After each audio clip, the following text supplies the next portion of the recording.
Hi everyone, welcome back to our channel. Today we are going to discuss chapter 4 of class 4 English, A Holiday on Mars. Now this is an imaginative story. It is an imagination. So this is called a fiction. Means ये imagine किया गया है. This is not actually possible in the real world. ठीक है? Because Mars पे till now life is not possible. So how can we have a holiday on Mars? है ना? So let's start this chapter. First there is a warm-up exercise that you have to tell whether this is a fiction or this is a science. So first is a car that runs on electricity. तो ऐसी ये car बन सकती है. I mean there are cars जो science में बना दी गई हैं which actually run on electricity. तो this is science. A house on moon.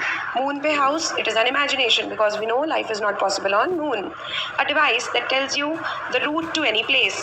तो ऐसा हो सकता है और है भी बिकॉज एक ऐसा डिवाइस बन सकता है जो आपको किसी जगह जाने का रास्ता बता दे. जैसे हम GPS तो यूज़ करते हैं आजकल. सो this is science. Meeting people from different planets. This is absolutely fiction because अभी तक ये प्रूव नहीं हुआ है कि कोई भी एलियन को मिला है या नहीं. Then there is a machine that does all your homework. अब ऐसी मशीन क्या हमारे पास है? ऐसी तो डोरेमोन के पास होती है. So it's a fiction. Spending summer vacation on Mars. So we know Mars पे life अभी तक not possible. So this is a fiction.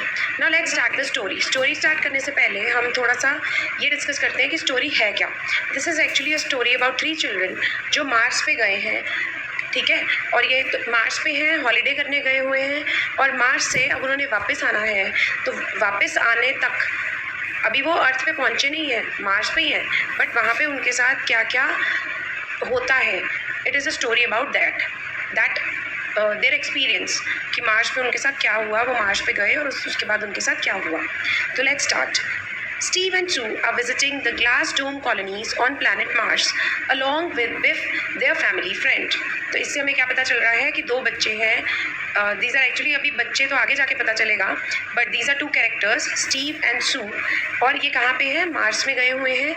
Mars पे, प्लैनेट मार्स पे कौन सी कॉलोनीज़ में है? कॉलोनी का नाम है कोई मार्स पे, ग्लास डोम कॉलोनीज़. और किसके साथ गए हैं? अपने फैमिली फ्रेंड बिफ के साथ. Now they must return to the spaceship that had brought them to Mars. और अब वो किसी कॉलोनी में घूम रहे हैं और अब उन्होंने कहाँ आना है? अपनी स्पेसशिप में वापस. एंड देन उसी स्पेसशिप में बैठ के वो अर्थ पे वापस आएंगे. The journey from the glass dome to the spaceship only takes 10 minutes on the high speed sled. अब वो बता रहे हैं कि जो ग्लास डोम, अभी वो कहाँ पे थे? ग्लास डोम कॉलोनी में, मार्स पे. अब वहाँ से लेके उन्होंने जब स्पेसशिप तक वापस आना है तो वो 10 मिनट का रास्ता है.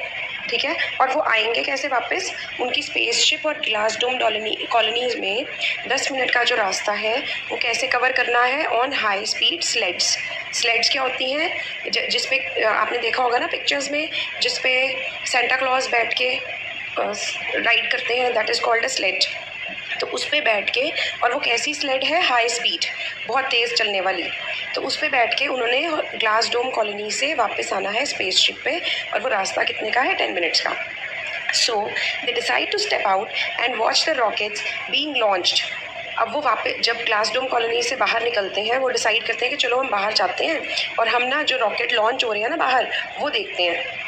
और वो किस लिए लॉन्च हो रहे हैं rockets? To send fuel to spaceship stationed above the planet. तो जो स्पेसशिप वहाँ पे स्टेशन हुआ है, मीन्स पार्क हुआ है, उस स्पेसशिप में जो रॉकेट फ्यूल लेके आ रहे हैं, फ्यूल मतलब स्पेसशिप को चलाने के लिए जो मटेरियल चाहिए, पेट्रोल, डीजल, व्हाटएवर, वो भरने के लिए ला रहे हैं. In the dressing room they put their space suits. अब कौन से ड्रेसिंग रूम में? जो वो ग्लास डोम कॉलोनीज़ है वहाँ पे, जहाँ पे बैठे हैं इस टाइम पे, वहाँ पे वो रेडी हो रहे हैं, अपने स्पेस सूट्स पहन रहे हैं. Biff carefully check the siblings air tanks, built in heaters and their helmet radios for talking to one another. अब जो बिफ है, जो उनका फैमिली फ्रेंड है, देखो वो कितना अच्छा इंटेलिजेंट है कि वो सारे सिबलिंग, मतलब जो सिबलिंग्स हैं, स्टीव और सू ब्रदर सिस्टर्स हैं, उनकी सारी चीज़ें चेक कर रहा है कि हमारे को कोई मुश्किल ना आए जब हम वापस जाएं अर्थ पे. तो हमारे एयर टैंक्स, ताकि उनको ब्रीदिंग में प्रॉब्लम ना आए, तो एयर टैंक सही हैं. बिल्ट इन हीटर्स, ताकि उनको वापसी पे ठंड ना लगे, और उनके स्पेस सूट के हीटर काम कर रहे हैं. और उनकी हेलमेट पे जो वॉकी टॉकी हैं, जैसे हेलमेट पे रेडियोज़ लगे होते हैं एक दूसरे से बात करने के लिए, are they in good condition? क्या वो सब सही कंडीशन में है? अब नीचे क्वेश्चन दिया है, what are the space suits. तो स्पेस सूट क्या होते हैं? It is a special dress which is worn by the people who travel to space. And why do Steve, Sue and Biff wear it before stepping out? Because now they have to come out of the glass dome colonies and sit in a spaceship. So because they are traveling in space, that is why these three people, Steve, Sue and Biff, are wearing the space suit. Because उन्होंने अब space में travel करना है. So I hope this much the first page is clear to you all. Now let's move forward to the next page. The next page says, outside they found space-suited figures gathered around the fuel rocket cannon. अब जब वो बाहर निकले colony से तो उन्होंने क्या देखा कि बहुत सारे ऐसे ही फिगर्स मतलब बहुत सारे ऐसे ही लोग स्पेस सूटेड थे. मीन्स उन्होंने स्पेस सूट पहने हुए थे और वो गैदर हुए थे, मीन्स इकट्ठे हुए थे. कहाँ पे? Around the fuel rocket cannon. Now fuel rocket cannon क्या होता है? रॉकेट कैनन देखो नीचे मीनिंग दिया हुआ है. It is a giant gun like object from which rockets are shot out. तो ऐसा ऑब्जेक्ट, ऐसा गन लाइक ऑब्जेक्ट है, कोई ऐसी चीज़ है जहाँ से रॉकेट्स को लॉन्च किया जाता है. तो बहुत सारे स्पेस सूटेड लोग वहाँ पे इकट्ठे हुए हैं, गैदर हुए हैं were around the rocket cannon. Suddenly 3 of them heard a loud roar. अब 3 कौन है? यही वाले 3 कैरेक्टर्स, स्टीव, सू एंड बिफ. इनको एक क्या सुनाई देता है? A loud roar. Roar means बहुत ऊंची सी आवाज़. And saw a burst of flame. और उनको एक फ्लेम मीन्स आग, ठीक है, फायर. तो फायर की लपटें दिखाई देती हैं और बहुत ज़ोर से उनको आवाज़ सुनाई देती है. Like a bullet the rocket left the मजल ऑफ द जाइंट गन. और क्या कह रहे हैं वो कि लाइक अ बुलेट रॉकेट ने किसको लीव किया? लेफ्ट मतलब लीव करना, मजल को. Now what is a muzzle? नीचे देखो, the open end of the giant gun means open end of the rocket cannon. तो जाइंट गन क्या है? Giant means very very big, huge. तो एक बहुत ही बड़ी गन है जहाँ से रॉकेट लॉन्च किया जाता है, उसको बोलते हैं रॉकेट कैनन. और उस रॉकेट कैनन का जो ओपन एंड है जहाँ से रॉकेट ने निकलना है बाहर, उसको बोलते हैं मजल. अब वहाँ से क्या हुआ? रॉकेट जब लॉन्च हुआ तो वो रॉकेट एक बुलेट की तरह ऊपर गया, ठीक है. And rose into the sky. Rose means ऊपर राइज होना.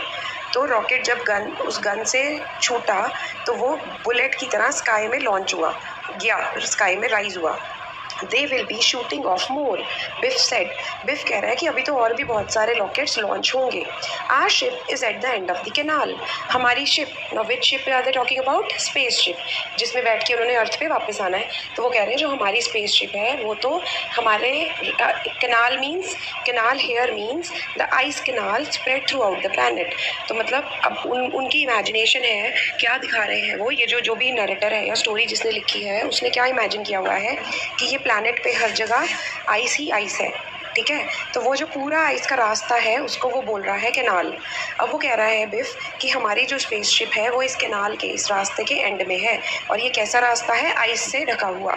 We will be able to see rockets go off as we head back. तो वो कह रहा है जब तक हम अपने स्पेसशिप तक वापस पहुंचेंगे ना, तब तक, हेड बैक मीन्स वापस पहुंचना. कहाँ तक? स्पेसशिप तक. तो जब तक हम वापस पहुंचेंगे तब तक तो हमें और भी बहुत सारे रॉकेट दिखाई देंगे लॉन्च होते हुए. The three went to the canal bank to see if their sled was ready to go and it was. अब ये तीनों जने कहाँ गए? कैनाल बैंक पे. बैंक मतलब एक ऐसी जगह जहाँ पे कैनाल का किनारा, जहाँ पे उनका स्लेड पार्क हुआ था, वहाँ पे गए देखने के लिए कि क्या उनका स्लेड वापस जाने के लिए रेडी है स्पेसशिप तक. The sled. अब व्हाट वाज द स्लेड? आपसे ये क्वेश्चन पूछा जा सकता है, तो you should know this line that the sled was like a plane. ठीक है, ये एक एरोप्लेन की तरह था, बट इसके कोई विंग्स नहीं थे, इसके कोई पर नहीं थे जैसे एरोप्लेन के पर होते हैं. तो अगर आप फोटो में भी देखोगे कि स्लेड कैसा है, एक प्लेन की शेप का है स्ट्रक्चर उसका, बट उसमें विंग्स नहीं है. प्लस आप अगर नीचे देखोगे, एरो मैंने लगाया है, वहाँ पे लिखा हुआ है इंस्टेड ऑफ व्हील्स. जैसे एरोप्लेन में तो हम देखते हैं ना नीचे व्हील्स होते हैं, बट स्लेड में, अब क्योंकि ये स्लेड ने कहाँ पे चलना था? आइस पे. अगर आइस पे चलना है और व्हील्स होते तो ये तो आइस पे चल ही नहीं पाता, इसलिए यहाँ पे इंस्टेड ऑफ व्हील्स की जगह पे there were long runners beneath it. Beneath मतलब नीचे. तो स्लेड के नीचे व्हील्स की जगह पे क्या यूज हुआ है? Long runners. So this may be another question that what was used instead of wheels. Then you will have to say that instead of wheels long runners were used in the sled. Then Steve, Sue and Biff climbed into the front seat. Now here there can be a question कि वो कौन सी seat पे बैठे? Front seat पे तीनों जने. Biff pushed the button in the front of them. in front of them and Sue felt the sled's engine throbbing. तो इसका मतलब अब वो स्लेड कैसे चल रही है? इंजन से। और ड्राइव कौन कर रहा है? बिफ। और बिफ ने कैसे किया ड्राइव किया? उसने सबसे पहले बटन्स को पुश किया, मीन्स बटन्स को दबाया जो उसके फ्रंट पे थे, मीन्स उसके सामने थे। Steve and Sue felt the sleds engine throbbing. जब उसने बटन पुश किए तो स्टीव और सू को इंजन के चलने की आवाज़ आई। जैसे कि हम जब कार में अपनी चाबी घुमाते हैं, की को घुमाते हैं, या हम सेल्फ स्टार्ट की करते हैं तो हमारे को पता चल जाता है ना, इंजन की आवाज़ आती है, थोड़ी सी वाइब्रेशन फील होती है। वैसे ही उनको भी इंजन के स्टार्ट होने की आवाज़ आई। द नेक्स्ट मोमेंट, अगले ही मोमेंट क्या हुआ? अगले ही पल the sled shot off over the smooth sheet of ice. अब एकदम sled shot off means moved forward at a great speed, नीचे मीनिंग दिया हुआ है। तो शॉट ऑफ मीन्स तेज़ी से स्लेड चला, किसके ऊपर चला? शीट ऑफ आइस पे, बिकॉज यहाँ पे उसने क्या बताया है कि पूरा रास्ता was covered with ice. That is why the narrator has use the word canal. Narrator कौन होता है? जो ये स्टोरी बता रहा है। Biff holding tightly to the steering wheel. अब स्टेयरिंग व्हील का मतलब जैसे वो स्टेयरिंग व्हील कार में होता है ना, जिसको पकड़ के हम ड्राइव करते हैं और कार को इधर इधर मोड़ते हैं लेफ्ट राइट में, वैसे ही बिफ ने उस स्टेयरिंग व्हील को पकड़ा हुआ है tightly. Sped along at 100 miles an hour. अब यहाँ से क्या पता चल रहा है कि उसकी स्लेड की स्पीड कितनी थी? This can be another question. तो स्लेड की कितनी स्पीड थी? 100 माइल्स एन आवर, मतलब 1 घंटे में 100 माइल्स की तेज़ी से वो स्पीड पे चल रहा था क्या? Sled. We will be there in about 10 minutes, Biff said. Biff ने उनको बताया, स्टीव और सू को, कि हम 10 मिनट तक अपने स्पेसशिप पे पहुंच जाएंगे, क्योंकि उसने पहले ही बता दिया था कि अभी वो जहाँ से चल रहे हैं ग्लास डोम कॉलोनी से, वहाँ से स्पेसशिप का रास्ता कितनी देर का है? 10 मिनट का, अगर वो हाई स्पीड स्लेड में बैठ के जाएंगे तो। ठीक है, तो ये 10 मिनट्स जो चैप्टर के स्टार्टिंग में था उससे मैच हो रहे हैं। द शिप लीव्स इन 30, और वो कह रहा है शिप, यहाँ पे शिप मतलब स्पेसशिप, हमारी स्पेसशिप ने जो अर्थ के लिए निकलना है, लीव करना है, वो 30 मिनट्स में जाएगी। तो इसका मतलब हमारे पास which gives us some spare time, हमारे पास एक्स्ट्रा टाइम होगा। कितना एक्स्ट्रा टाइम होगा? 20 मिनट्स। ठीक है ना। A few minutes later Sue noticed a bright streak against the purple sky. तो यहाँ पे क्वेश्चन है कि मार्स का स्काई कौन से कलर का था? पर्पल। ठीक है, बिकॉज वो डिफरेंट प्लैनेट है। तो जैसे हमारा अर्थ का स्काई ब्लू है तो मार्स का स्काई हो सकता है पर्पल हो। There goes another fuel rocket, Sue called out. अब देखो, सू ने देखा कि उस पर्पल स्काई में उसको एक ब्राइट स्ट्रीक, मतलब एक चमकती हुई सी लाइट नज़र आई। As you can see in the picture, yellow yellow golden yellow सी एक स्ट्रीक नज़र आ रही है, एक लाइन नज़र आ रही है। तो उसने कहा, देखो, उसको लगा कि वो एक रॉकेट जा रहा है और वो बहुत ही एक्साइटेड हो गई। Sue called out pointing through the windshield. Windshield क्या होती है? जैसे हमारे कार में जब हम ड्राइव करते हैं, फ्रंट सीट पे बैठते हैं, तो आगे वाला जो शीशा होता है उसको विंडशील्ड बोलते हैं। वो एक शील्ड है जो हमें विंड से, तेज़ हवा से बचाती है। वैसे ही इनकी स्लेड में भी अगर आप पिक्चर में देखोगे तो उनके सामने तीनों बैठे हुए फ्रंट सीट पे और उनके सामने शीशा है। तो उस विंड शील्ड से ही उसको क्या नज़र आया था? रॉकेट, जो उसको ब्राइट स्ट्रीक नज़र आई। और उसने कहा कि ये देखो, ये एक फ्यूल रॉकेट अभी उड़ा आसमान में, और उसने अपनी विंड शील्ड की तरफ पॉइंट करते हुए बताया कि वो देखो, वो रॉकेट नज़र आ रहा है। As Biff caught sight of it, sight मतलब जैसे ही बिफ ने उस रॉकेट को देखा तो बिफ ने क्या किया? दिस इज अनदर क्वेश्चन कि उसका क्या रिएक्शन था। He jerked up sharply in his seat. Jerked up मतलब उसने झटके से अपनी सीट में जोर से उछला, bumping the shoulders of Sue and Steve on both the sides. और वो झटके से, ऐसे झटके से हिला, उसके शोल्डर्स टकराए। किससे? बम्प मीन्स टकराना। किससे टकराए? क्योंकि उसकी एक साइड पे सू बैठा था, एक साइड पे स्टीव। तो इस मतलब बिफ वो सेंटर में बैठा हुआ था, ड्राइव कर रहा था, और जब उसने झटका मारा तो उसके शोल्डर्स की टक्कर किससे हुई? सू और स्टीव से। Now here the question is, why do you think the sky is purple? कि वहाँ मार्स का स्काई शायद पर्पल ही होता होगा। What do you think will happen next? अभी ये तो स्टोरी सुन के पता चलेगा। Now let's move to the next. Now, that's rocket's too low. Low, he exclaimed. It's not lifting. Something's gone wrong. Now, who is saying this? Biff. Biff बोल रहा है कि ये रॉकेट तो बहुत नीचा है. उसने shout किया. Exclaim means that he shouted. It is not lifting. कि ये रॉकेट तो ऊपर ही नहीं जा रहा है. इसमें कुछ wrong है. Means something is wrong with this rocket. Steve felt chills run up his spine. Means chill means कि स्टीव भी ये देख के एक तरह से कांप उठा। क्यों? क्योंकि उनको नज़र आ रहा था कि अब आगे कुछ खतरा है। There is some danger now. The rocket was dropping ahead of them, मतलब उनके सामने ही ऐसा था कि वो रॉकेट, क्योंकि रॉकेट क्या है, हमेशा ऊपर जाता है, बट ये रॉकेट ऊपर नहीं जा रहा था, उनके सामने ही गिर रहा था, ड्रॉप कर रहा था। And it was still quite a distance away. अभी वो थोड़ा उनकी स्लेड से अभी भी थोड़ा दूर ही था, बट फिर भी उनको ये नज़र आ रहा था कि ये रॉकेट शायद उनकी स्लेड के सामने ही गिरने वाला है।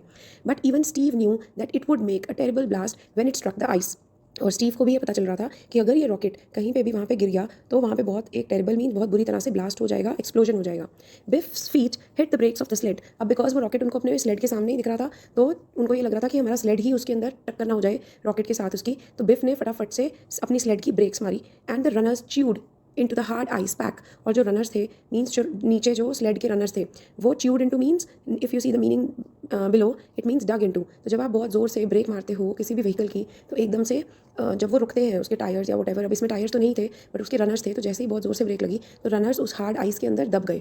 च्यूड इनटू मीन्स डिग हो गए, धस गए आइस के अंदर. Bringing the sled to a skidding stop, जिसके कारण स्लेड स्टॉप तो हो गया बट स्किड करके हुआ. स्किड करके मीन्स फिसल के, means sliding forward without any control if you see the meaning below. मतलब स्लाइड करके वो रुका, जस्ट एज इफ कि हम जब बहुत तेज़ी से साइकिल या स्कूटर या कार चला रहे होते हैं और एक झटके से जब हम ब्रेक लगाते हैं तो हमारा कार या साइकिल भी स्किड करता है, मीन्स स्लिप करता है and then it stops. So the same thing was happening here. The riders were slammed forward. So riders here means they can ask you that who are the riders referred to here. So the riders here mean the three characters, that is Steve, Sue and Biff. Sue and Steve were dazed but not hurt. अब Sue और Steve बहुत ज़्यादा shock में थे but उनको कोई चोट नहीं लगी थी, हर्ट नहीं हुए थे.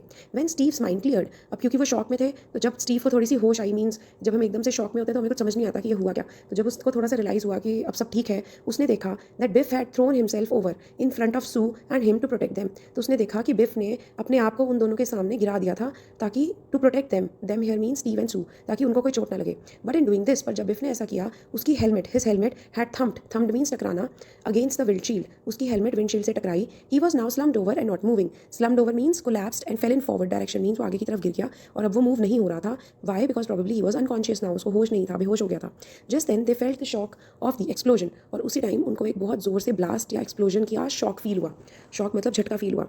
अब इस झटके के कारण क्या हुआ? It tilted the sled. उनका स्लेड टिल्ट हो गया, टेढ़ा हो गया एट एन एंगल, एक एंगल पे टेढ़ा हो गया and then it again dropped it down. और फिर से वो एक झटके से गिरा with a hard jolt. Jolt mean sudden and violent movement. तो उनका जो स्लेड था वो टेढ़ा हो गया और झटके से नीचे गिरा. किसकी वजह से? एक्सप्लोजन की वजह से. द एयर, अब ये एक्सप्लोजन किसका हुआ? ये एक्सप्लोजन उस रॉकेट का हुआ, ठीक है, जिसके कारण इन्होंने अपनी स्लेड को इतनी तेज़ी से ब्रेक लगाई थी ताकि हमारा स्लेड उस रॉकेट में टकरा ना जाए. The air was filled with flying chunks of ice. अब जो आसपास की हवा थी वो सारी किससे भर चुकी थी? Chunks of ice means pieces of ice जो हवा में उड़ रहे थे. क्यों उड़ रहे थे? क्योंकि जो वहाँ पे रॉकेट था वो आइस के अंदर ब्लास्ट हो गया था. तो जब वो ब्लास्ट हुआ तो पूरी हवा में आसपास सब जगह आइस के बहुत बड़े बड़े पीसेस थे जो हवा में उड़ रहे थे और यही आइस के पीसेस उनकी विंड शील्ड के ऊपर भी स्टोन्स की तरह गिर रहे थे. So it says the ice fell against the windshield like the stones. Sue and Steve were relieved when it finally stopped. और जब ये पत्थर विंड शील्ड पे गिरने बंद हुए तब सू और स्टीव को रिलीफ फील हुआ, मीन्स चैन की सांस आई. But the explosion had left the ice canal in front of them broken and choked with lumps of ice. But इस एक्सप्लोजन की वजह से, इस ब्लास्ट की वजह से जो उनके सामने आइस कैनाल था, मीन्स उनके सामने रास्ता था, वो सारा टूट चुका था, सारा ब्रोकन हो गया था और चोक हो गया था. चोक मीन्स ब्लॉक हो गया था with the lumps of ice. Ice के बड़े बड़े पीसेस से पूरा रास्ता ब्लॉक हो गया, चोक हो गया. The children tried to revive their friend but could not. अब ये जो बच्चे हैं दोनों, यहाँ से पता चल रहा है कि वो बच्चे हैं. जो स्टीव और सू है वो अपने फ्रेंड को रिवाइव मीन्स होश में लाने की कोशिश करना, wake him up. We have got to get the sled to the ship ourselves. और सू हर ब्रदर सेड. अब हर ब्रदर मतलब सू एक लड़की है, यहाँ से पता चल रहा है that Sue is a girl. और सू का ब्रदर कौन हुआ? स्टीव. अब स्टीव बोल रहा है कि अब हमें इस स्लेड को अपनी शिप तक, शिप मीन्स स्पेसशिप तक खुद ही लेके जाना पड़ेगा. Her brother said. Beef may need a doctor. ये बिफ को डॉक्टर की ज़रूरत हो सकती है बिकॉज बिफ अभी तक अनकॉन्शियस पड़ा हुआ है, होश में नहीं है. At first it seemed like an impossible thing for a pair of 12-year-olds to run the big sled. अब वो कहते हैं कि पहले एट फर्स्ट तो जैसे ही उन्होंने देखा कि अब ये स्लेड को तो हमें खुद चलाना पड़ेगा. अब बिकॉज वो 12 ईयर के बच्चे थे तो उनको लगा कि ये हमारे लिए तो इम्पॉसिबल टास्क है इतने बड़े स्लेड को भगाना, मीन्स रन कराना, चलाना. But Steve remembered how Biff had worked the controls and he believed he too could do it. अब स्टीव को ये याद आया कि बिफ ने कैसे उसको कंट्रोल किया था और उसने ये सोचा कि अगर बिफ कर सकता है तो मैं भी कर सकता हूँ. He change seats with unconscious spaceman. Now unconscious means बेहोश, स्पेसमैन मतलब कौन है यहाँ पे? बिफ. तो ये वैसे तो तीनों ही स्पेसमैन हैं बट अब अनकॉन्शियस वाला कौन है इनमें से? Biff. And tried the levers and buttons. और स्टीव ने उसके लिवर्स और बटन्स को पुश करा और ट्राई करा कि किसी तरह से ये स्लेड चले, स्टार्ट हो जाए. The sleds rocket began to pour fire out of the rear. Now rear means back side. तो जैसे ही स्टीव ने बटन वगैरह पुश करे, लिवर्स पुश करे, तो स्लेड के रॉकेट्स थे उसमें से थोड़ी थोड़ी फायर निकलने लग गई. पोर आउट मीन्स निकलने लग गई. But Steve could not get the sled to move. But Steve से वो स्लेड मूव ही नहीं हो पा रही थी. Then Sue showed him a lever to push. तो सू ने क्या पुश किया? उसको दिखाया कि ये वाला लिवर पुश कर सकते हैं, which she remembered seeing beef do, जो उसने देखा था कि बिफ ने इस लिवर को पुश किया था जिसके कारण शायद स्लेड चला था. Now if you see the previous page, it says the question, what do you understand by the term spaceman? So spaceman means the person who travels in space. Why is Biff called a spaceman here? Because Biff is called a spaceman because they were traveling in space. So Biff was traveling in space, so he's called a spaceman, and he's called unconscious spaceman because he was not conscious at that time. ठीक है, because he had gone unconscious after that accident. Now as Steve moved it gently, the sled started off slowly. अब जो liver सू ने Steve को दिखाया तो Steve ने उसको पुश करा तो उन्होंने देखा कि स्लेड जो है धीरे धीरे मूव होना स्लोली शुरू हो गया है. Steve carefully guided the sled across the canal. अब स्टीव ने गाइडेड मतलब धीरे धीरे चलाया स्लेड को canal, across the canal means cross, canal को क्रॉस करते करते, and through the unbroken part. तो उसने बड़े ध्यान से स्लेड को चलाया ताकि वो उस एरिया से निकले जहाँ पे आइस ब्रोकन नहीं है, मीन्स आइस पूरी है, बिकॉज उनके सामने तो पूरी आइस अभी ब्रोकन ही पड़ी थी, चौक था सारा रास्ता. As he drove Sue tried to awaken Biff. और जैसे वो ड्राइव कर रहा था स्टीव, सू ट्राई कर रही थी कि वो बिफ को होश में ले आए, तो वो ट्राई कर रही थी to wake him up. At last Steve saw the round top of the space ship just over the horizon. और जैसे ही उनकी शिप थोड़ी सी आगे बढ़ी तो स्टीव को उनकी स्पेस शिप का टॉप का हिस्सा दिखाई देने लगा. It was the moment that Sue called out the good news, Biff's awakening Steve. और उसी समय जैसे ही उसको स्पेसशिप का थोड़ा सा टॉप का पार्ट नजर आया वैसे ही उसको सू ने एक बहुत ही अच्छी खबर दी कि बिफ जाग रहा है, Biff is awakening, that he is getting back into his senses. The boy saw their friends slowly rise up. अब इसने बॉय ने, जब बॉय कौन है यहाँ पे, बिफ, जब वो राइज अप हुआ मीन्स होश में आया तो उसने देखा अपने फ्रेंड्स को अपने आसपास. And then shake his head, फिर उसने अपने हेड को शेक किया टू क्लियर इट, बिकॉज वो भी बेहोशी की हालत में था तो उसने एक झटके से अपने हेड को क्लियर किया. When he smiled at them in his pleasant way they were sure that he was going to be all right. फिर उसने अपने फ्रेंड्स की तरफ देख के थोड़ा उनकी तरफ प्लेजेंटली मीन्स अच्छे से तरीके से स्माइल किया. और जब बिफ ने स्माइल किया तो बच्चों को पता लग गया था कि अब ये बिफ ठीक है. By the time they told him what had happened. अब उन्होंने फिर फटाफट उसको बताया सारी स्टोरी कि क्या क्या हुआ था. He was his old self again. तो जब तक कि वो बच्चे उसको स्टोरी बता ही रहे थे कि हमारे साथ ये हुआ, तब तक वो अपने पूरे होश में आ चुका था. Old self again mean he is back to his senses. He took the controls and looked at his watch. तो उसने अपनी उसका स्लेड का कंट्रोल लिया और फटाफट से अपनी वॉच की तरफ देखा. Time's running out, he said we got to hit top speed again. अब वो कह रहा है कि हमारे पास टाइम बहुत ही कम बचा है क्योंकि उनका इस चक्कर में टाइम वेस्ट हो गया और टोटल टाइम उनके पास था 30 मिनट्स अपने स्लेड से शिप तक पहुंचने का, जो कि उन्होंने 10 मिनट में कवर कर लेना था, पर 10 मिनट में ये सब हंगामा हो गया. So now they have not been able to reach the sled. तो अभी वो कह रहे हैं कि जो 10 मिनट का रास्ता था अब वो किस में चला गया है, अब वो टाइम खत्म हो गया है, अब उनको जल्दी जल्दी स्पेसशिप तक पहुंचना पड़ेगा. And off they went at a lightning speed once more. और एक और बारी बहुत ही तेज़ स्पीड से फिर से उसने स्लेड को चलाया. As the sled came to a stop beneath the giant spaceship. तो अभी क्या हुआ कि उनका जब उसने तेज़ी से स्लेड को ड्राइव किया बिफ ने, तो टाइम पे वो पहुंच गए कहाँ पे, अपनी स्पेसशिप के पास. और उनकी स्पेसशिप के लिए क्या एडजेक्टिव यूज़ किया इधर, कैसी स्पेसशिप थी, जायंट. जायंट मीन्स बहुत ही बड़ी ह्यूज स्पेसशिप थी. तो उसने स्लेड को कहाँ पे रोका, अ स्टॉप मीन्स ऐसे पॉइंट पे विच वॉज बीनीथ, जो उनकी स्पेसशिप के नीचे थी. Biff said beneath means below their giant spaceship. Biff said it looks like we are just in time, doesn't it kids. अब वो बिफ कह रहा है कि देखो बच्चों, हम बिल्कुल सही टाइम पे पहुंच गए हैं. क्या तुमको नहीं लगता कि हम सही टाइम पे पहुंच गए हैं, बिकॉज स्पेसशिप अभी भी वहीं है, अभी भी स्पेसशिप अर्थ के लिए नहीं निकली वहाँ से. Sue and Steve both nodded means उन्होंने उसकी हाँ में हाँ मिलाई कि हाँ यू आर सेइंग ट्रू, कि हम बिल्कुल सही टाइम पे पहुंचे हैं. It was a holiday none of them would ever forget. अब ये ऐसी छुट्टी थी जो इन बच्चों को कभी भी भूल नहीं पाएगी. So now last line says that this chapter has been adopted from the danger of the ice canal. ये कहाँ से लिया गया है, danger of the ice canal एक कोई बुक है, उस बुक में से एक पार्ट उठाया गया है. And it has been provided to you as a chapter in this book. And this danger on ice canal जो बुक थी, किसने लिखी है, रिचर्ड मेस एलम. तो ये बुक उसने लिखी हुई है रिचर्ड मेस ने, और उस बुक में से ये एक चैप्टर आपको पढ़ाया गया है. Now Richard Mess Elam was born in 1922 till 2013. He was an American science fiction author. His early works are mostly for the young readers. अब उसके जो शुरुआत के वर्क्स हैं, जो उसने कंटेंट लिखा है, वो यंग रीडर्स के लिए है, यंग बच्चों के लिए हैं. So this is the whole chapter. Now let's discuss in brief about its question answers. So the first fill up, the image is not that clear, you can have a look in your book. Now the first is Sue, Steve and Biff were visiting. Where were they visiting? They were visiting Mars. The rockets were being fired to send what? So the rockets were being fired to send the fuel. कहाँ पे? To the spaceship. Fuel कहाँ पे भरना था? Spaceship के अंदर. Sue noticed a dash in the sky. Sue ने क्या नोटिस किया था? A bright streak. The rocket explosion blocked the dash with the chunks of dash. So rocket के explosion ने क्या block किया? The rocket explosion blocked the ice canal and with the chunks of broken ice. During the explosion, Biff threw himself dash Steve and Sue to protect them. So during the explosion, Biff threw himself over in front of Sue and Steve to protect them. Steve, Sue and Biff reached their dash just in time. तो वो कहाँ पहुँच गए थे? They reached their spaceship just in time. Now a few minutes later, Sue noticed a bright streak against the purple sky. So these are the lines. What was the bright streak that Sue noticed? तो ये bright streak किसकी थी? We can say that the bright streak was of the rocket which was about to crash. तो ये उस rocket की bright streak नजर आई थी किसको? Sue को. How did Sue react after noticing the bright streak? अब Sue ने कैसे react करा? Sue तो बहुत excited हो गई थी, तो Sue's reaction was full of excitement after noticing the bright streak. How did Biff react? अब Biff ने कैसे react करा after noticing this rocket? तो Biff ने क्या किया? This is a line in your book that Biff jerked up. ठीक है, एक लाइन आप देखोगे that the beef jerked up and उसकी फिर शोल्डर्स की टक्कर किससे हो गई थी, स्टीव और सू से, who were sitting on their either side. So exactly आप वही लाइन यहाँ पे फिट कर सकते हो. Now the next is it's not lifting something's gone wrong. Who said these words. अब ये वर्ड्स किसने कहे थे, it is not lifting something gone wrong, ये बिफ ने कहे थे. और ये किसको बोले थे उसने, स्टीव और सू को. व्हाट वाज नॉट लिफ्टिंग, तो हम यहाँ कहेंगे कि रॉकेट जो था वो लिफ्ट नहीं हो रहा था, तो the rocket was not lifting. Why was that a problem, अब ये एक प्रॉब्लम क्यों थी, क्योंकि why was this a problem that it was not lifting, because it could be a danger for them. ठीक है ना, it can blast in front of them, और और उनकी स्लेड की उससे टक्कर हो सकती है. So that was a problem. How did the speaker realize that something had gone wrong. अब ये स्पीकर ने कैसे रियलाइज़ करा कि कुछ रॉन्ग है इसमें, because that rocket was not lifting up, it was dropping down, वो रॉकेट ऊपर जा ही नहीं रहा था.